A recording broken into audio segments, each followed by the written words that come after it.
మరి వాక్య భాగంలోకి వెళ్దాం. ఈరోజు మనం అంత్య దినముల గురించి మనం తెలుసుకుందాం. అంత్య దినములు అవగాహన ఉందా? మీలో ఎవరికైనా అంత్య దినములు గురించి అవగాహన ఉందా? తెలుసుకోవాలి. బైబిల్లో ఉన్నటువంటి ప్రతిది కూడా మనం తెలుసుకోవాలి. ప్రియమైన బిడ్డలారా, అంత్య దినములు అంటే చివరి దినాలు, లేక కడవరి దినాలు, లేక యుగ సమాప్తి దినాలు, ఇలాగా అనేక పర్యాయములతో పదాలతో పిలువబడుతున్నదే ఇక అంత్య దినాలకు ఉన్నటువంటి మాటలు. అంత్య దినాలు అంటే చివరి దినాలు అని అర్థం. లాస్ట్ దినాలు, ముగింపు దినాలు అని అర్థం. ఈ అంత్య దినాలు గురించి ఈనాడు చాలా మందికి కూడా తెలియదు. దీని గురించినటువంటి పూర్తి వివరణ, పూర్తి బయోడేటా అనేది ఎవరికి కూడా మరి చాలా మందికి తెలియదు. ప్రియమైన బిడ్డలారా, తెలియక ఏం చేస్తారంటే, కొందరు అంత్య దినాలు రాబోతున్నాయని, కొందరేమో అంత్య దినాలు జరిగినాయని, కొందరేమో అంత్య దినాలు జరుగుతున్నాయని, ఈ విధంగా అనేక రకాలైనటువంటి భావాలు అనేది ఈ అంత్య దినాల గురించి ఉంది.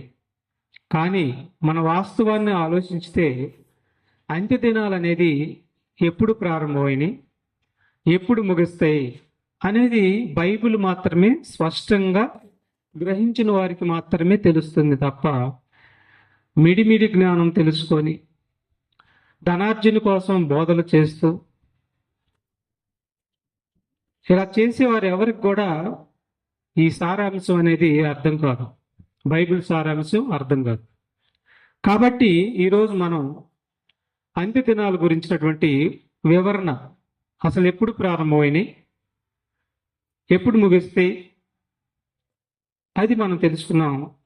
దీని గురించి ముందుగా లేఖనాల్లో ముందుగానే చెప్పబడింది. చక్కగా మీరు అర్థం చేసుకోండి, మీకు అర్థమైపోతుంది. ఈ అంత్య దినాల గురించి లేఖనంలో ముందుగానే చెప్పబడ్డాయి. పాత నిబంధనలో ఈ అంత్య దినాల గురించి ముందుగానే చెప్పబడ్డాయి. నెబుకద్నెజరు అనే రాజు ఉన్నాడు.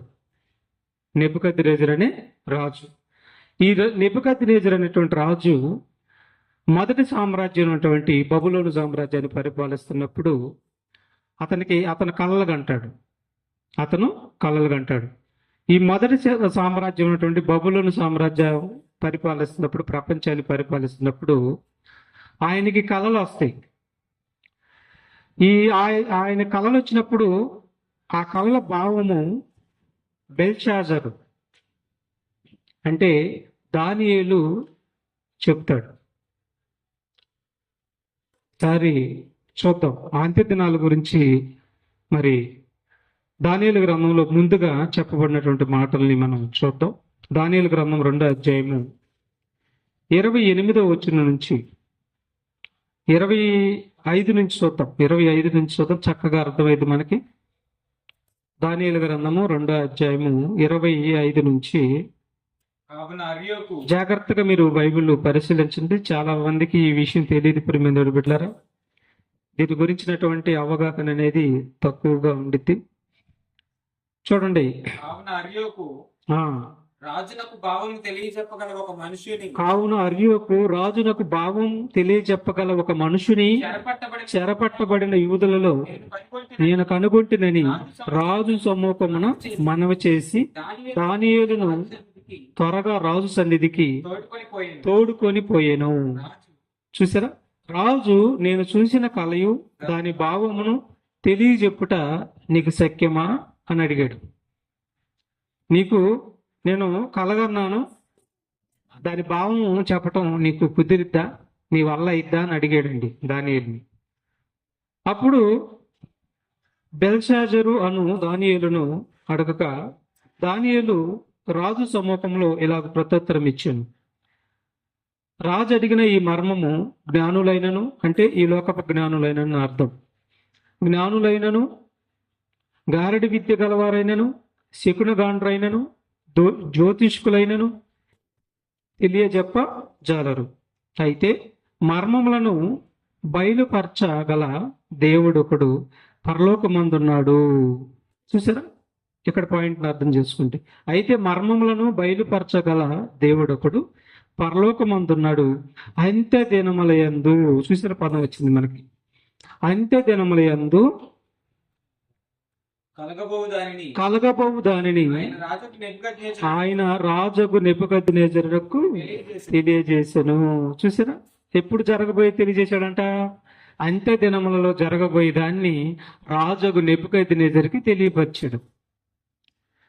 చూసారా, అంత్య దినములలో జరగబోయే దాన్ని రాజుకు నెబుకద్నెజరుకి తెలియపరిచాడు. ఇంతకీ అంత్య దినములో ఏం జరుగుతుందో ముందుకు వెళ్దాం, ఇంకా ముందుకు త్వరగా చదువుదాం. ప్రస్తుత కాలము చూడండి, చదవండి. దానియేలు రాజు సముఖంలో ఇలాగ ప్రత్యుత్తరం ఇచ్చును. రాజు అడిగిన ఈ మర్మము జ్ఞానులైనను, గారడి విద్య గలవారైనను, శకుని గాండ్రైనను, జ్యోతిష్కులైనను తెలియజెప్పజాలరు.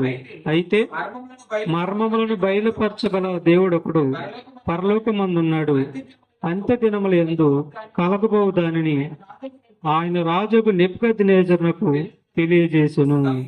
తాము పడక మీద పడుండగా తమ మనసులో కలిగిన స్వప్న దర్శనములు ఏవనగా. చూసారా, ఆయనకి పడక మీద పండుకొని ఉన్నాడు, పండుకొని విచారం చేస్తున్నాడు. నేను చనిపోయిన తర్వాత నా తనంతరం పరిస్థితి ఏంటి, నా రాజ్యం పరిస్థితి ఏంటి అని తను తానే ఆలోచించుకుంటూ విచారం చేస్తున్న వేళ ఆయనకి ఒక గొప్ప దర్శనం వచ్చింది. అది పెద్ద ఒక ప్రతిమ, ఆయనకు దర్శనంలో ఒక పెద్ద ప్రతిమ కనపడింది.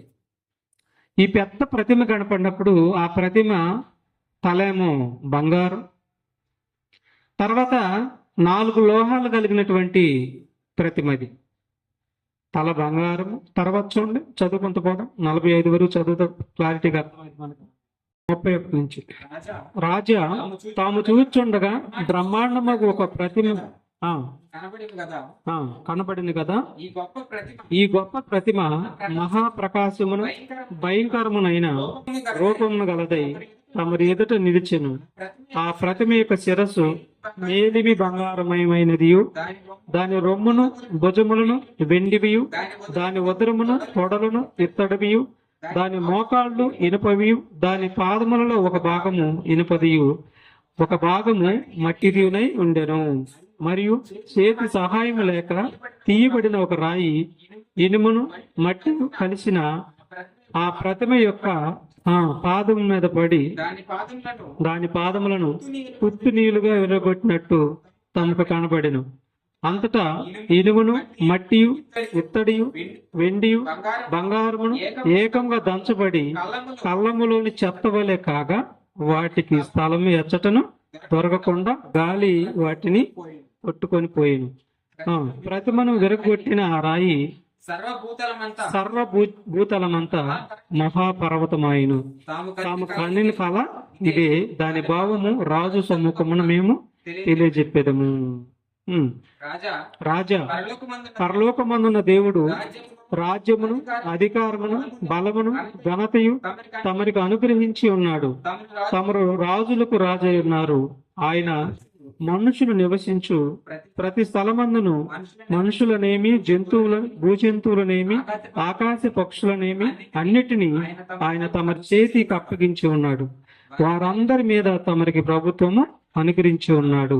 తామే బంగారపు శిరస్సు. చూసారా, తామే బంగారపు ఆ యొక్క రూపంలో ఉన్నటువంటి బంగారపు లోహము ఉంది కదా, మొట్టమొదటి శిరస్సు. ఆ శిరస్సు నీవే అంటున్నాడు. తామే ఆ బంగారపు శిరస్సు. తాము చనిపోయిన తర్వాత తమరి రాజ్యము కంటే తక్కువైన రాజ్యం ఒకటి లేచును. అటు తర్వాత లోకమంతా ఏలునట్టి 3వ రాజ్యం ఒకటి లేచును. అది ఇత్తడి వంటి దగును. పిమ్మట 4వ రాజ్యం ఒకటి లేచును. అది ఇనుము వలె బలముగా ఉండును. ఇనుము సమస్తమైన వాటిని దంచి విరగొట్టున్నది కదా. ఇనుము పగలగొట్టినట్లు అది రాజ్యములన్నిటినీ పగలగొట్టి పొడి చేయును. పాదములను వ్రేళ్లను కొంత మట్టునకు కుమ్మరి మట్టిగాను కొంత మట్టునకు ఇనుపదిగాను ఉన్నట్టు తమరికి కనబడెను కనుక ఆ రాజ్యములో భేదములుండును. అయితే ఇనుము బురదతో కలిసి ఉన్నట్టు కనబడెను కనుక ఆ రాజ్యములో అలాగుండును. ఆ రాజ్యము ఇనుము వంటిది బలము గలదై ఉండును. పాదముల వ్రేళ్లు కొంత మట్టుకు ఇనుపవిగాను కొంత మట్టునకు మట్టివిగాను ఉన్నట్లు ఆ రాజ్యము ఒక విషయంలో బలముగాను ఒక విషయంలో నీరసముగాను ఉండును. ఇనుమును బురదయు మిళితమై ఉండుట తమరికి కనబడెను. అటువలే మనుష్య జాతులు మిళితములై ఇనుమును మట్టితో అతకనట్లు వారు ఒకరికి ఒకరు పసుక ఉందురు. తర్వాత ఆ రాజుల కాలములలో జాగ్రత్తగా వినాలి. ఆ రాజుల కాలములలో పరలోకమందున్న దేవుడు ఒక రాజ్యము స్థాపించును. ఇక్కడ వస్తానికి ఇదంతా మనం చదువుకుంటూ వచ్చాం. పరలోకం ఉన్నటువంటి దేవుడు ఒక రాజ్యము స్థాపించును, దానికి ఎన్నటికీ నాశనము కలగదు. ఆ రాజ్యము దాన్ని పొందిన వారికి గాక మరెవరికి చెందదు. అది ముందు చెప్పిన రాజ్యములన్నిటినీ పగలగొట్టి నిర్మూలము చేయును గాని అది యుగముల వరకు నిలుచును. చేతి సహాయం లేక పర్వతం నుండి తీయబడిన ఆ రాయి ఇనుమును ఇత్తడిని మట్టిని వెండిని బంగారమును పగలగొట్టగా తమరు సూచిత్తరే. ఇందువలన మహాదేవుడు ముందు జరగబోవు సంగతి రాజునకు తెలియజేసి ఉన్నాడు. కల నిశ్చయము దాని భావము నమ్మదగినది అని దానియేలు రాజుతో చెప్పాను. కాబట్టి ఇక్కడ మనకేం అర్థం అవుతుందంటే ప్రియమైన దేవుని బిడ్డలారా, దానియేలు గారికి దర్శనం ఇచ్చాడు. రాబోవు అంత్య దినమాల్లో జరగబోయేటటువంటి ఒక రాజ్యాన్ని నేను స్థాపించబోతున్నాను, అదే క్రీస్తు మహాసామ్రాజ్యం. ఈ రాజ్యాన్ని స్థాపించబోతున్నాను నేనని చెప్పి దానియేలు గారికి దర్శనం ఇచ్చాడు. నీవు నెబుకద్నెజరువి, నీ రాజ్యము తర్వాత మరొక రాజ్యం మాదీ పార్జక సామ్రాజ్యం పరిపాలించింది. నీ రాజ్యం తర్వాత గ్రీకులు పరిపాలిస్తారు, తర్వాత రోమన్స్ పరిపాలిస్తారు. ఇలాగా ప్రపంచాన్ని 4 సామ్రాజ్యాలు పరిపాలిస్తాయి. ఈ చివరి సామ్రాజ్యం అయినటువంటి రోమా సామ్రాజ్యం పరిపాలిస్తున్న కాలంలో, హేరోదు రాజులు పరిపాలిస్తున్న కాలంలో చేతి సహాయం లేనటువంటి ఒక రాయి ఆ కాలంలో భూమి మీద పడింది. చేతి సహాయం లేదు అంటే అర్థం ఏంటంటే పురుషుడి ప్రమేయం లేకుండా పుట్టేటటువంటి రాయి అనగా క్రీస్తు. ఈయన చేతి సహాయం లేకుండా అంటే పురుషుని యొక్క సహాయం లేకుండా కన్యక గర్భవతి కుమారుడికి కనిద్ది. అలాగా చేతి సహాయం లేని రాయి ఆ రాజుల కాలంలో పుడతాడు, ఆయన ఒక రాజ్యాన్ని స్థాపిస్తాడు అని చెప్పి నెబుకద్నెజరుకి అంత్య దినములలో జరగబోయేదాన్ని నెబుకద్నెజరుకి దర్శనంలో చూపిస్తాడు. అలాగే రోమా సామ్రాజ్యం పరిపాలిస్తున్న కాలంలో, హేరోదు రాజులు పరిపాలిస్తున్న కాలంలో మరి యేసుక్రీస్తు పుట్టాడు. మత్తయి సువార్త 2:2లో యూదుల రాజుగా పుట్టినవాడు ఎక్కడని అడుగుతారు. కాబట్టి అంత్య దినములలో జరగబోయేదానికి దానియేలు గారికి దేవుడు చూపిస్తాడంటే దర్శనం చూపిస్తాడు. అలాగే అంత్య దినములలో రాజ్య స్థాపన జరుగుతుందని చెప్పాడు. అలాగే అంత్య దినములలో యేసుక్రీస్తు పుడతాడు, అలాగే రాజ్య స్థాపన కూడా చేస్తాడు. అంటే అంత్య దినములలో అంటే ఎప్పుడు వచ్చి నేను అర్థమవుతుంది దీని ప్రకారం, అంత్య దినములలో నేను ఒక రాజ్యాన్ని స్థాపించబోతున్నాను, 4 సామ్రాజ్యాలు అయిపోయిన తర్వాత మరొక రాజ్యాన్ని నేను స్థాపించబోతున్నాను అంటాడు. ఈ 4 సామ్రాజ్యాలు ఏంటంటే బబులోను సామ్రాజ్యం, మాదీ పారసీకుల సామ్రాజ్యం, గ్రీకు మహాసామ్రాజ్యం, రోమా మహాసామ్రాజ్యం. ఈ రోమా మహాసామ్రాజ్యం పరిపాలిస్తున్నప్పుడు మరి యేసుక్రీస్తు వారు పుడతాడు. పుట్టి ఎన్నడూ అంతం లేనటువంటి ఒక రాజ్యాన్ని స్థాపిస్తాడు, అదే క్రీస్తు మహా సామ్రాజ్యం. ఈ సామ్రాజ్యం ఎప్పుడు స్థాపించబడుద్దని నెబుకద్నెజరుతో చెప్తాడు దేవుడు, అంత్య దినములలో అని చెప్పాడు. గుర్తుపెట్టుకోండి, అంత్య దినములలో అని చెప్పాడు. అయితే యేసుక్రీస్తు వారు ఎప్పుడు పుట్టాడని అర్థమవుతుంది. ఇప్పుడు అంత్య దినములలో యేసుక్రీస్తు వారు పుట్టాడని మనకు అర్థమవుతుంది. అంటే అంత్య దినాలు అవేనా అని తెలియటానికి ఇంత రావాలి, మరి ఇంత రావాలి. కాబట్టి ఇంకొక మాట కూడా చూద్దాం. యెషయా గ్రంథము 2వ అధ్యాయం 2వ వచనం. యెషయా గ్రంథం 2వ అధ్యాయం 2వ వచనం కూడా మనం చూస్తే,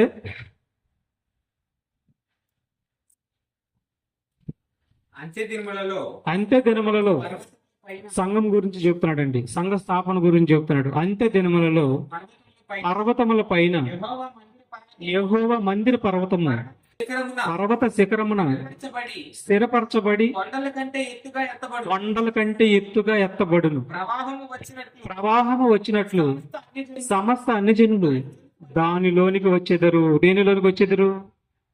ఆయన స్థాపించే రాజ్యములోనికి వచ్చేదరు. ఆయన స్థాపించే సంఘములోనికి వచ్చేదరు. చూసారా, సమస్త అన్ని జనులు ఆయన స్థాపించే రాజ్యములోనికి వచ్చేదరు అన్నాడు. ఎప్పుడు స్థాపించాడు? మొదటి శతాబ్దంలోనే ఆయన రాజ్య స్థాపన జరిగింది. 3000 మందితో రాజ్య స్థాపన జరిగింది. 3000 మందితో ప్రారంభించినటువంటి రాజ్యము ఇప్పుడు బూదిగంతముల వరకు విస్తరించింది. సమస్త అన్ని జనులు ఆ రాజ్యంలోనికి ప్రవాహం వచ్చినట్లుగా వచ్చారు. ఇప్పుడు ఏ దేశంలోనైనా క్రీస్తుని అంగీకరించిన వారు లేరు. ఏ దేశంలోనైనా సరే యేసు యొద్దకు రాని వారు లేరు. ఆయన దయ, ఆయన ప్రేమ అంత గొప్పది. కాబట్టి అందరూ ఆయన రాజ్యంలోకి వచ్చారు. ఇది అంత్య దినముల్లో జరిగే రాజ్యం గురించి చెప్పాడు. అంటే అంత్య దినముల్లో యేసు పుట్టాడు, రాజ్యస్థాపన జరిగిద్ది అని చెప్పాడు. అంత్య దినంలో జరగబోయే దానికి నెబుకద్నెజరుకు చెప్తాడు. అలాగే యెషయా గారు కూడా ఏమంటున్నాడు? అంత్య దినములలో ప్రవాహం వచ్చినట్లు అన్ని జనులు ఆ రాజ్యంలోనికి వస్తారని చెప్పాడు. అంటే అంత్య దినములలో రాజ్యస్థాపన జరిగిద్దని, అంత్య దినములలో యేసు పుడతాడని, అంత్య దినములలో మరి ప్రవాహం వచ్చినట్లు అన్ని జనులు ఆయన ఒక మరి పర్వతానికి వస్తారని, అంటే సంఘానికి వస్తారని ముందుగానే చెప్తున్నాడండి. మీకా గ్రంథం 4వ అధ్యాయం 2వ వచనం. మీకా గ్రంథం 4వ అధ్యాయం 2వ వచనం మనం చూద్దాం.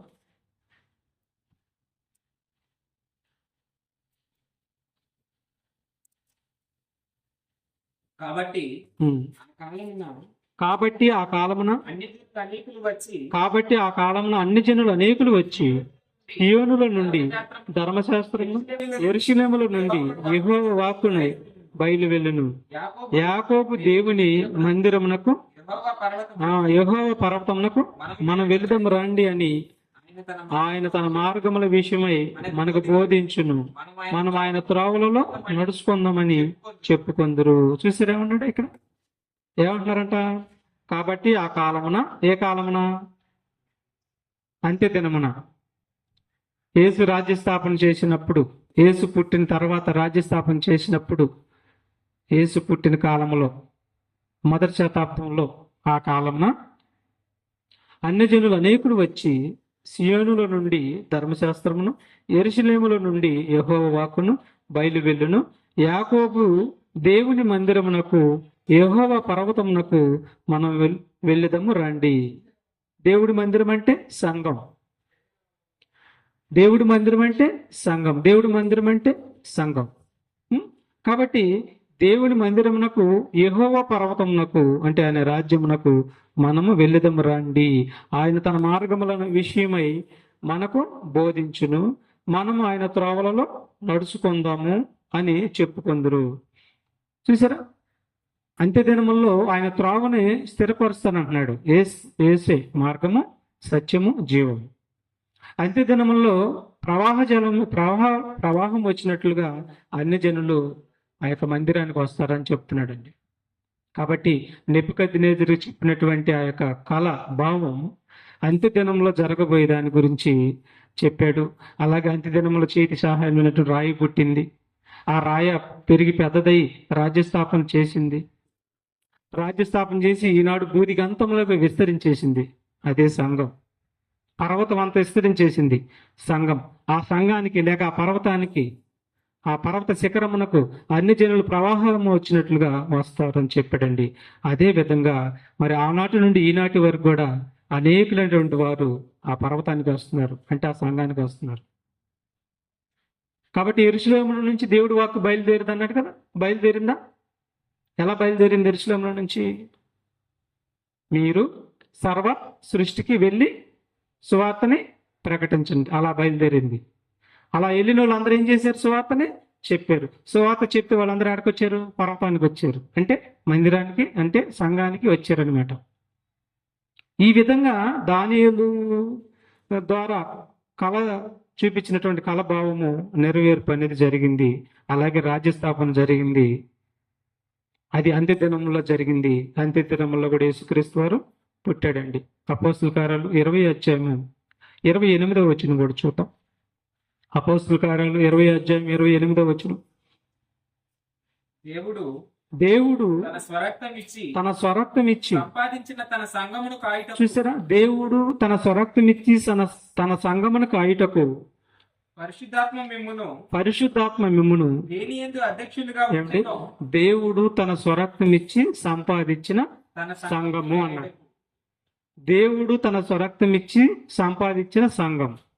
యేసుక్రీస్తు వారు తన స్వరక్తం ఇచ్చి సంపాదించినటువంటి సంఘం. యేసుక్రీస్తు వారు ఎప్పుడు పుడితే సంఘాన్ని కొన్నాడు? అంత్య దినముల్లో పుట్టాడు ఆయన. లేఖనం కరెక్ట్గా కనెక్ట్ అవుతుంది. దీనికి ఎదురే లేదు. దీనికి అడ్డు వచ్చిన వారు ఎవరైనా సరే తెగిపోతారు. దేవుడి వాక్యానికి అడ్డు రాకూడదు. ఈనాడు చాలా మంది మిడిమిడి జ్ఞానంతో వాక్యం అర్థం కాక ఎంత సత్యం చెప్పినా కానీ తొక్కేయటానికి ప్రయత్నం చేస్తున్నారు. చూడండి, ఇంత కళ్ళకు కట్టించినట్టు కనిపిస్తున్నా కానీ వాళ్ళ మనోనేత్రాలకు గుట్టితనం కలిగింది కాబోలు ఇది కాదు అని ఇంకొక రూట్లో తీసుకుని వెళ్ళిపోతున్నారు. స్పష్టంగా కనిపిస్తుంది కదా, లేఖనం మనం తప్పు తీసుకొని వెళ్తలేదుగా, లేదంటే తప్పుదామని పట్టియట్లేదుగా, ఉన్నట్టుగానే చెప్తున్నాం. కాబట్టి ఆ సంఘం ఎలాగ స్థాపించబడిందంటే దేవుడు తన స్వరక్తం ఇచ్చి సంపాదించిన సంఘము అన్నాడండి.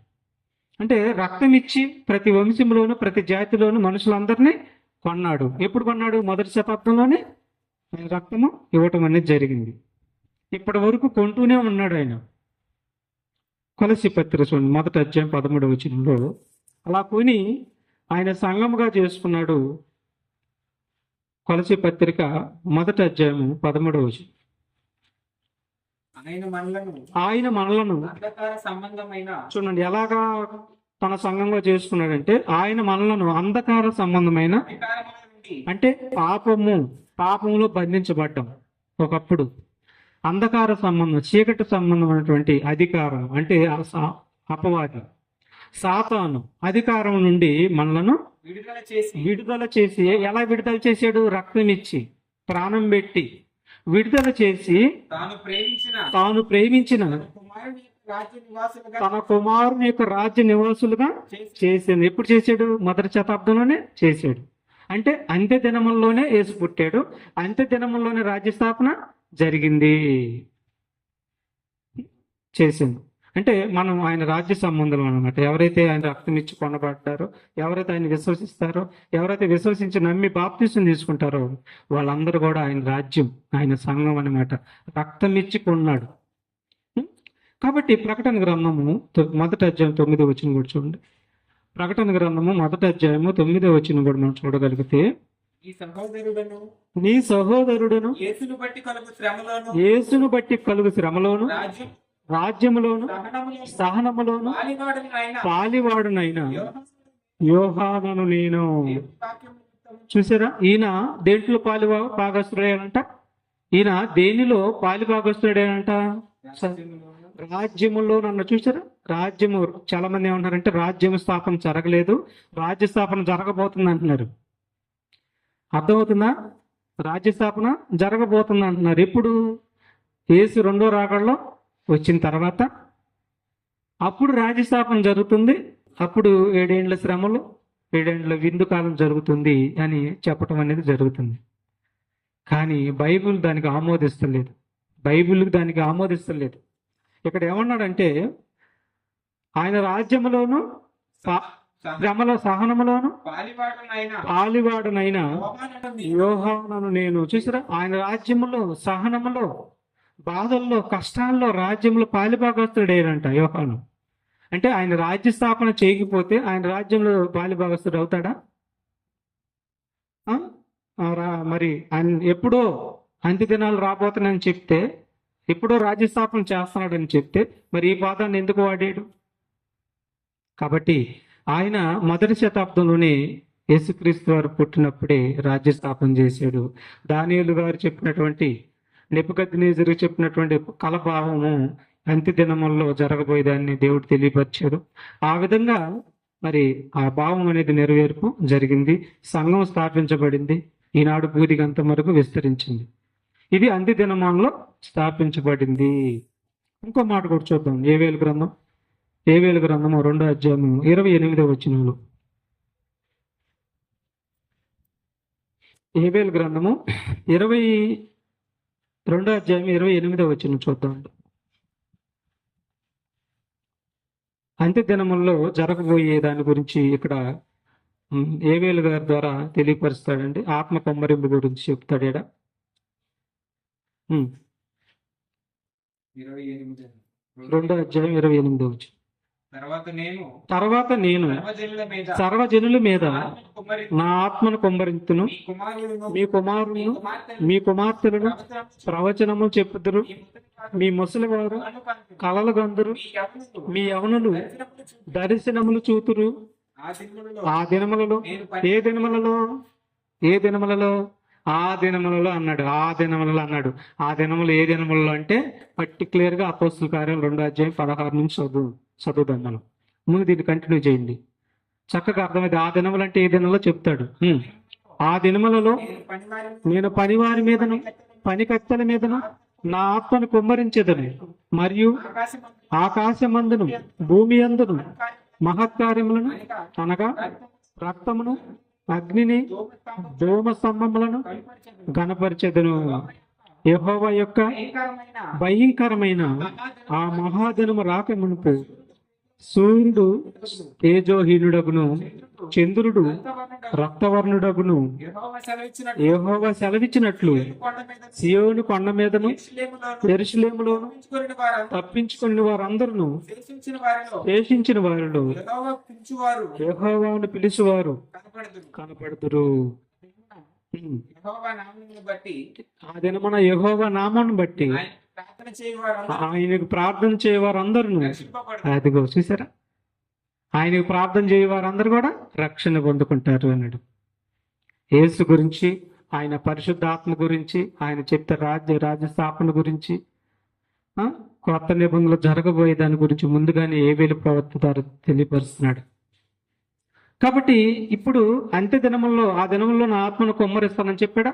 ఇప్పుడు అపోస్తుల కార్యం 2వ అధ్యాయం చూద్దాం. 2వ అధ్యాయం 1వ వచనం చూడండి. ముందుగా ఆత్మను కొమ్మరించాడో చూడండి. ఇక్కడ అపోస్తుల కార్యం 2వ అధ్యాయం 1వ వచనం నుంచి, పెంతెకోస్తు పండుగ దినం వచ్చినప్పుడు అందరూ ఒక చోట కూడి ఉండి, అప్పుడు వేగముగా వీచు బలమైన గాలి వంటి ఒక ధ్వని ఆకాశం నుండి అకస్మాత్తుగా వారు ఉన్న ఇల్లంతయు నిండెను, మరియు అగ్ని జ్వాలల వంటి నాలుకలు విభజింపబడినట్లుగా వారికి కనపడి వారిలో ఒక్కొక్కరి మీద వ్రాలగా అందరూ పరిశుద్ధాత్మతో నిండిన వారై. చూడండి, వారందరి మీద పరిశుద్ధాత్మ దేవుడు వచ్చాడు. నా పని వారి మీదను పనికత్తెల మీద నా ఆత్మను కుమ్మరిస్తానని చెప్పాడు. మొదట ఇశ్రాయేల్ మీద కుమ్మరించాడు.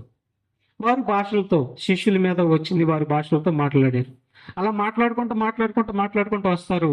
16వ వచనంకి వచ్చేసరికి మనం ఏవేలు ప్రవక్త చెప్పినటువంటి మరి మాట నెరవేర్పు జరిగింది. చూడండి 16వ వచనం.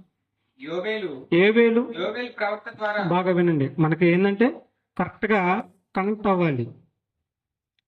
ఇప్పుడు ఏవేలు చెప్పినటువంటి ప్రవచనం నెరవేర్పు జరుగుతుంది ఇక్కడ. ఏవేలు ప్రవక్త ద్వారా చెప్పబడిన సంగతి ఇదే. చూడండి ఏవేలు ప్రవక్త ద్వారా చెప్పబడిన ప్రవచనము సంగతి ఇదే. ఏమనగా అంత్య దినముల యందు నేను మనుషులందరి మీద నా ఆత్మను కుమ్మరించెదను, మీ కుమారులను మీ కుమార్తెలను ప్రవశించెదరు, మీ యవనులకు దర్శనములు కలుగును, మీ వృద్ధులు కలలగందురు. ఆ దినములలో నా దాసుల మీదను నా దాసురండ్ర మీదను నా ఆత్మను కుమ్మరించెదను, కనుక వారు ప్రవశించెదరు.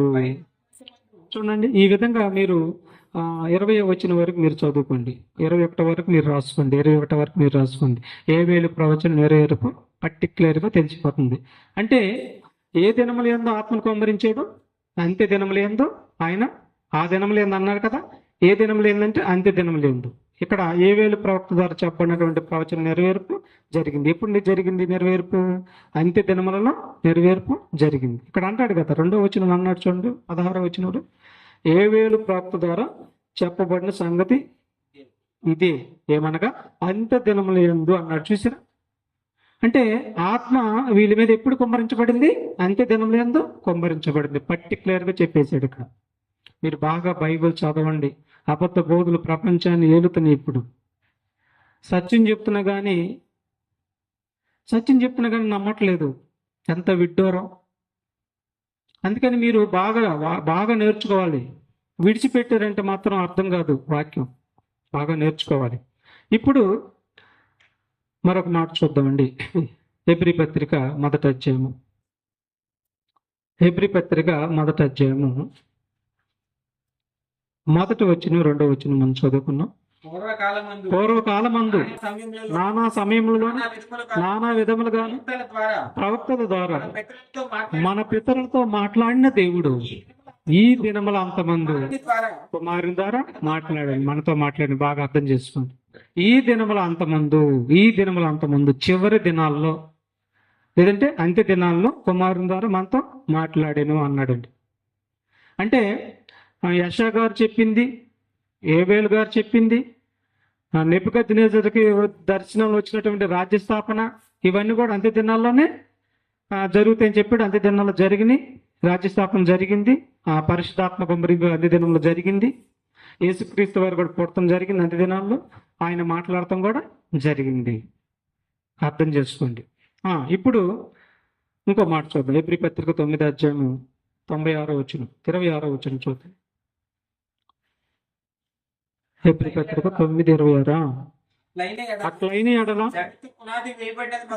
జగత్తు పునాది వేయబడినది మొదలుకొని ఆయన అనేక పర్యాయములు శ్రమ పడవలసి వచ్చెను. అయితే ఆయన యుగముల సమాప్తి యందు ఎప్పుడంట? యుగముల సమాప్తి అంటే అంత్య దినముల యందు తాను ఆయన బలిగా అర్పించుకున్నాడండి. అర్థం చేసుకోండి. అంత్య దినముల యందు ఆయన తాను బలిగా అర్పించుకున్నాడు. అంటే ఆయన పుట్టింది అంత్య దినాల్లో పుట్టాడు. ఆయన బలి అయింది అంత్య దినాల్లో బలి అయ్యాడు. ఒక లెక్కలో చెప్పాలంటే ఆయనతోనే అంత్య దినాలు ప్రారంభమైనాయి అని చెప్పొచ్చు. ఎప్పటి వరకు ఉంటాయి అంత్య దినాలు? ఎప్పటి వరకు ఉంటాయి?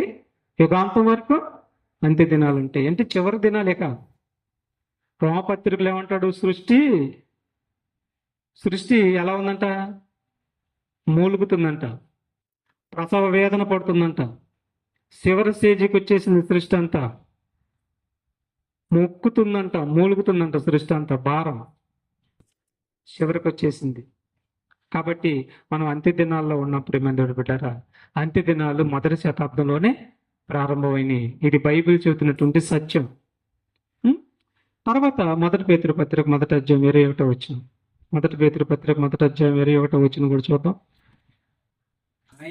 ఆయన జగత్తు పునాది వేయబడక మునిపే నియమింపబడిన గాని తను మృతుల్లో నుండి లేపి తనకు మహిమనిచ్చిన దేవుని ఎడల తన ద్వారా విశ్వాసులైన మీ నిమిత్తము కడవరి కాలముల యందు ఆయన ప్రత్యక్షపరచబడను. ఎప్పుడు ప్రత్యక్షుడయ్యాడంట యేసు? కడవరి కాలముల యందు, చివరి దినాల్లో ప్రత్యక్షుడయ్యాడు. అంత్య దినములలో ప్రత్యక్షుడయ్యాడు. అంత్య దినములలో పుట్టాడు. అంత్య దినములలో ఆయన మాట్లాడాడు. అంత్య దినములలో రాజ్యస్థాపన చేశాడు. యుగాంతమందు ఆయన పుట్టాడు. ఆలోచించండి, యుగాంతమందు ఆయన పుట్టాడండి. ఇంకో విషయం కూడా మీకు చెప్తాను. కొరింథీ సంఘం ఉంది కదా, ఈ కొరింథీ సంఘం అంట యుగాంతమందు ఉందంట. అపోస్తులైన పౌలు గారు ఈ సంఘాన్ని ఉద్దేశించి రాస్తూ ప్రపంచానికి ఒక హెచ్చరిక చేస్తున్నాడు. ఎవరైతే అంత్య దినాలు ఇంకా రాబోతున్నాయి అన్న వాళ్ళకి ఈ మాట కూడా కనువిప్పుగా ఉండాలి. చూడండి, ఒకసారి చదవండి. కొరింథీ పత్రిక, మొదటి కొరింథీ పత్రిక 10వ అధ్యాయం 11వ వచనం. ఈ సంగతులు దృష్టాంతములుగా వారికి సంభవించి యుగాంతమందున్న మనకు బుద్ధి కలుగుటకై రాయబడిను. చూసారా? కొరింథీ సంఘం ఎక్కడుందంట? యుగాంతం ఉందంట. కొరింథీ సంఘంలో రాస్తున్నాడు, కొరింథీ సంఘానికి ఉద్దేశించి రాస్తున్నాడు. అంటే ఈ మాటలు రాసేటప్పటికి కొరింథీ సంఘం ఎక్కడుంది? యుగాంతం ఉంది. యుగాంతం ఉన్నట్టు మనకి బుద్ధి కలుగుటకు. కాబట్టి అంత్య దినములన్నా, యుగాంతమన్నా, కడవరి దినాలన్నా, చివరి దినాలన్నా ఇవన్నీ కూడా ఒకటే కోణానికి వర్తిస్తాయి. పొరుగు పెట్టండి, దాన్ని వాటర్ తీసుకురా. ఒకటే కోణానికి వర్తిస్తాయి ప్రియమైన బిడ్డలారా. కాబట్టి కొరింథీ సంఘము యుగాంతమందు ఉన్నది, అంత్య దినముల్లో ఉన్నది అని మనకి అర్థమవుతుంది. యాకోబు పత్రిక కూర్చుంది. యాకోబు పత్రిక 5వ అధ్యాయము 3వ వచనం.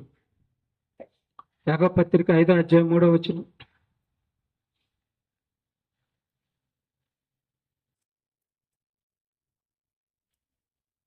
మీ బంగారమును చూడండి, జాగ్రత్తగా వినాలి. బంగారమును మీ వెండియు తుప్పు పట్టినవి. చూడండి, మీ బంగారము మీ వెండి తుప్పు పట్టినవి, వాటి తుప్పు మీ మీద సాక్ష్యముగా ఉండి అగ్ని వలె మీ శరీరములను తినివేయును. అంత్య దినముల యందు. అదిగో ఎప్పుడు కూర్చుకున్నారంట? ఇక్కడ ఏమర్థం అవుతుంది మనకి? అంత్య దినముల కోసం కూర్చుకున్నారు అన్నాడా? ఆలోచించండి. అంత్య దినముల కోసం కూర్చుకున్నాడు అన్నాడా? రాబోతున్న దినముల కోసం కూర్చుకున్నారు అని అన్నాడా? ఏమన్నాడు ఇక్కడ? అంత్య దినముల యందు కూర్చుకున్నారు. మళ్ళీ చదవన మాట ఎంత చక్కగా అర్థమవుతుంది ఇక్కడ మనకి. అంత్య దినముల యందు ధనము కూర్చుకొంటిరి. చూసారా? యాకోబు పత్రిక గ్రంథకర్త ఏమని అంటున్నాడు? అంత్య దినముల యందు కూర్చుకొంటిరి. అంటే ఈనాడు ప్రపంచం మొదటి శతాబ్దంలోనే అంత్య దినాలు ప్రారంభమైనవి. ఎవరైతే అంత్య దినాల్లో దేవుడి కంటే ఎక్కువగా దేవుడు లోకాన్ని ప్రేమించి బంగారాన్ని, లోకాన్ని మొత్తాన్ని సమకూర్చుకుంటారో ఈ అంత్య దినాల్లో ఉన్నాము మనము అన్న సంగతి మర్చిపోవద్దు అన్నాడు. ఏ క్షణాన్ని ఏం జరిగితే తెలియదు, ఏ క్షణాన్ని ఏసు వస్తాడో తెలియదు. మీరు అంత్య దినముల్లో ఉండారు, చివరి దినాల్లో ఉండారు. సృష్టి మూలుగుతుంది, ప్రసవ వేదన పడుతుంది. మీరు కూడా చివరి దినాల్లో, కడవరి దినాల్లో ఉండారు.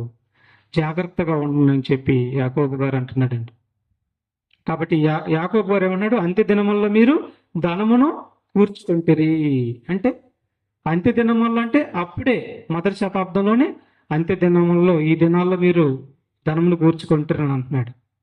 కాబట్టి మొదటి శతాబ్దంలోనే అంత్య దినాలు వచ్చినట్లుగా మనకి బైబిల్ సాక్ష్యం ఇస్తుంది. మొదటి యోహాను పత్రిక 2:18 మొదటి యోహాను పత్రిక 2:18 చిన్నపిల్లలారా. కడవరి గడియ. ఎప్పుడు అన్నాడండి ఈ మాట? చిన్నపిల్లలారా, ఇది కడవరి గడియ. ఎప్పుడు అన్నాడు ఈ మాట? క్రీస్తు శకం మొదటి 100 సంవత్సరంలోని. అర్థమవుతుందా? క్రీస్తు శకం మొదట 100 సంవత్సరంలోనే అంటున్నాడు, మొదటి శతాబ్దంలోనే అంటున్నాడు. ఈ పత్రిక రాసి మొదటి 100 సంవత్సరంలోనే రాశాడు, మొదటి శతాబ్దంలోనే రాశాడు. చిన్నపిల్లలారంటే సండే స్కూల్ పిల్లలను ఉద్దేశించి కాదు. చిన్నపిల్లలంటే దేవుడి వాక్యాన్ని విని దాని చొప్పున ఎవరైతే ప్రవర్తిస్తారో వారు చిన్నపిల్లలారా అని అంటున్నాడు. వారిని చిన్నపిల్లలారా అంటున్నాడు. చిన్నపిల్లలారా, ఇది ఇది ఇది అప్పుడు కాలాన్ని ఉద్దేశించి, ఆయన నివసిస్తున్నటువంటి రోజులను ఉద్దేశించి ఇది కడవరి గాడని ఎప్పుడు అన్నాడు?